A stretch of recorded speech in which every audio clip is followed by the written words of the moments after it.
another one.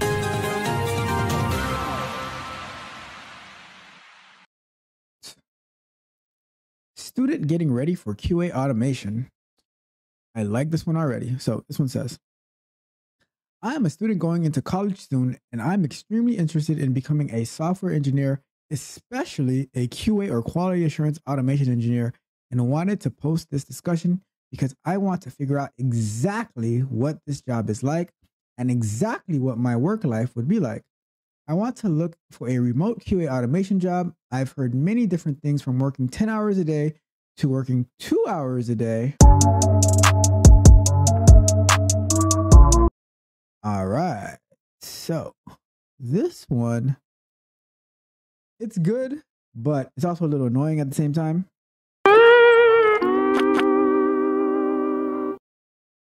Why is it annoying? Right? So okay. So let's set the timer. I'll just why it's annoying at the end, right? But to answer the question particularly, I think number one, it's awesome that you have someone who's going into college who's already thinking about what they want to do on their way out, and to be honest, they could probably start on the like while they're still in there, if their college schedule permits it.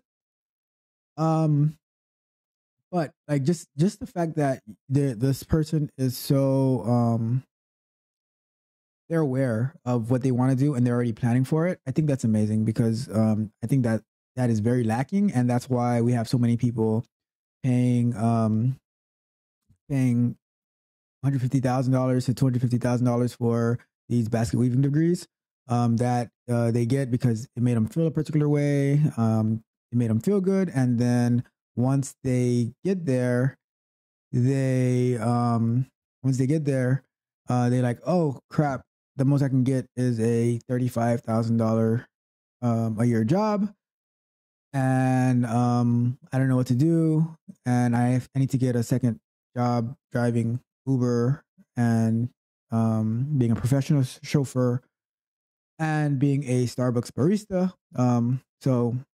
But you're making ends meet, but you are unhappy and complain about it. So I think that this is an amazing question by someone who is pre-planning, right? Making a plan for their life, making a plan for their career by asking ahead of time. So what does a QA engineer do? It's going to be addressed what QA engineering is and what QA engineers do in the coming weeks on our Wednesday episodes. But in general, QA engineers they ensure the validity of the software before releasing it out to the public, right? And that includes different types of testing, from white box testing to black box testing, beta testing, smoke testing, regression testing, retesting. They play a role in integration testing, automation testing. So many different things that QA engineers do. So like me, I work like with a lot of infrastructure type stuff to make sure that our QA environment is working in a good way, making sure the tests run at a decent speed, and that we don't have like flaky tests that are giving us false or positive, negative, false. I never know which is which, but they always say false, positive, whatever, right? But we work a lot in that so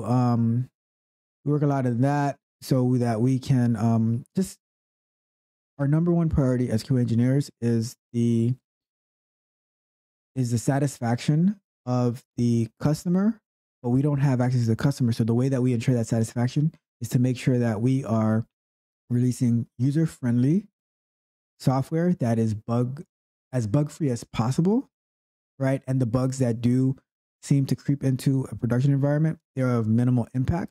And if they are of a decent sized impact, we work hard and quick to resolve it. And we put tons and tons of barriers in the way to prevent those bugs from reaching the production environment. And that goes from like setting up different environments, testing in like a multitude of different places. So testing on the branch that we're building the code, testing it once we merge it to the main branch or develop branch, however your company structures it, to testing it once we release it into production, if possible, right? And then we have monitoring in place, where we're monitoring the results of our test, the results of our metrics. We set up quality metrics to make sure that our tests are running well. We have good code coverage. So many different things that we like that QA engineers do. It's exciting. Like, I'll put it like this, right? Because I've been working with engineers for the past God knows how many years, right? I'll put it like this: the QA engineering realm, it's so diverse that I there's like I've done so many things that I have trouble. Like, I should have like cataloged all the things that I worked on, but like from writing manual, from not manual, but writing test cases all the way to configuring things on AWS and in Docker, all that stuff, right? So it's so much, which I'll go into it a little bit more in a little bit, right? But let's keep going with this question, right? So it says, I want to work a remote QA automation job, and I've heard of okay, so I'm gonna stop right there. Right? You want to work a remote QA automation job. I think that is great, and I think it's definitely possible to work a remote QA automation job, but you're going to, unless you learn the stuff, because college, like I said earlier, college does not teach you anything about testing. They might, and I say a hard might, teach you about like some unit tests, but how to test properly for quality, they do not teach you that. That is something that you learn in the real world. I am in the mindset that people in college, you learn with the expectation that everything is going to work, and in the real world, you work with the knowledge of nothing works, right? And then you meet in the happy middle somewhere there, right? And that might be why a lot of like new developers, they just they're just expecting things to work, and QA engineers, especially seasoned QA engineers, they normally end up bursting that bubble really quickly. So like the remote QA automation job, that's definitely possible, but you're probably going to have to start in a maybe like a hybrid by hybrid I mean you're doing a lot of manual analysis and writing test cases, and then you do some QA and you build up to there. But it's hard to come straight out of college where you're going straight into doing automation, because you don't really have any foundation in testing. You don't have any experience in testing. So you need to get that experience in testing on how to write test cases, how to do test plans, and it's definitely possible to learn during while you're in college, but you're not going to learn it from college. You're going to have to find other resources like yours truly here, Tech Coach Ralph, to help you along that journey. And if you reach out to me, I would love to. And I think you have a very promising future. But yeah, you're probably going to end up in office to start off with, because it is not that likely to be a college grad, fresh out of college, where you're landing a remote job just like that, because you need help, you need guidance. But I mean, times are changing, so anything is definitely possible. But from like the research that we did on our live stream on Sunday, all of the jobs that were manual and stuff like that, they were in office. And here's a trick, right? Especially being new into the field, you're probably better off being in office, because if you look on LinkedIn for all the remote jobs, there's like 200 to 500 people applying for those jobs. And if you're new, like with no experience, you pretty much stand no chance, right? But locally, you'll have like maybe 5 to 15 applicants, and you can really shine and stand out. And I'm pretty sure that Tech Coach Ralph can get you into one of those in office jobs if you play, like if we play our cards correctly. So don't hesitate to reach out to me. And that goes for any person who wants to be a QA engineer, who's like, if you already have done the work to do that, definitely look into, like, I know everyone wants to be remote right now, but definitely look into the on-site jobs, because there's less people applying for it, and you can showcase your work a lot better and shine. Right now, the part that annoyed me, right, The part that annoyed me is the part about working from 10 hours a day to 2 hours a day. Um, you know, like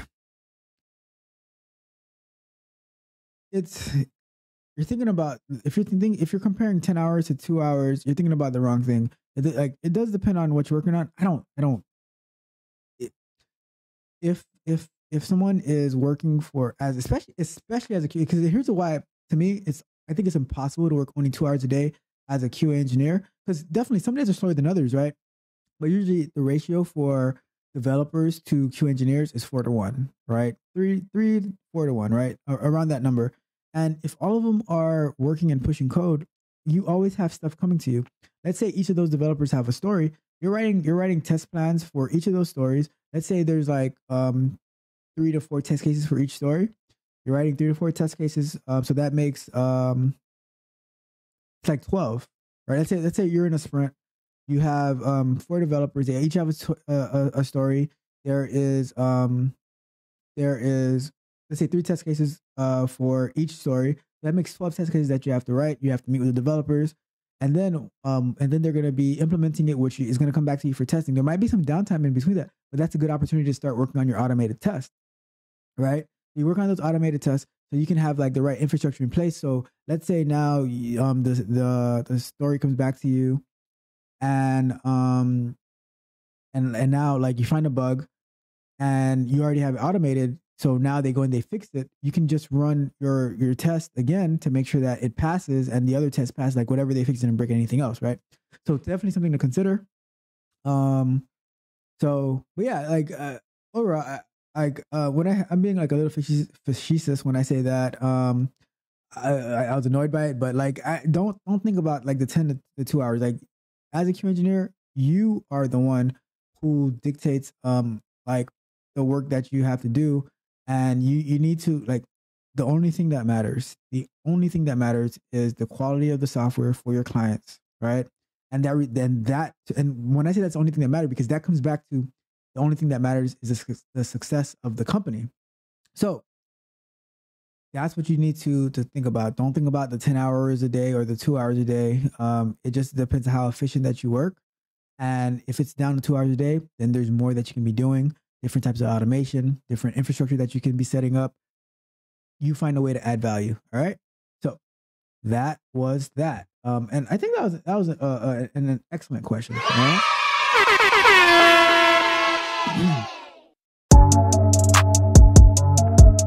If you enjoyed the fascinating information shared in this video and you want more, be sure to hit the subscribe button to Tech Coach Ralph to be notified for new videos.